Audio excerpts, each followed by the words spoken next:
Une loi sur le renseignement qui fait débat en France. Depuis ce lundi, les députés examinent ce texte qui, à l'heure d'Internet, vise à étendre les pouvoirs des services de renseignement en matière de lutte antiterroriste.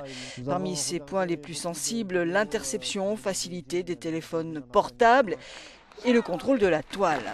Le projet de loi fait partie de la réponse législative aux attentats de Paris en janvier, mais il avait été décidé dès juillet 2014. Jugé protecteur par les uns, liberticide pour les autres, il est défendu bec et ongle par le gouvernement français. Fait rare, le Premier ministre Manuel Valls est venu en personne défendre le dispositif devant les députés. Liberté d'information, la menace terroriste, ai-je besoin de le rappeler, est aujourd'hui le défi le plus redoutable.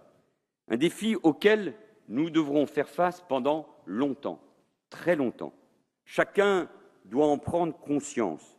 Il ne s'agit pas de faire peur, mais d'être lucide et de le dire aussi clairement à nos compatriotes.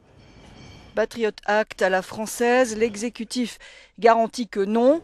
Opposé à la mise en place d'outils de contrôle, en tout cas plusieurs fournisseurs d'accès ont déjà menacé de délocaliser leurs serveurs. Mais malgré les crispations, l'adoption du texte en débat jusqu'à jeudi et voté le 5 mai ne fait pas de doute.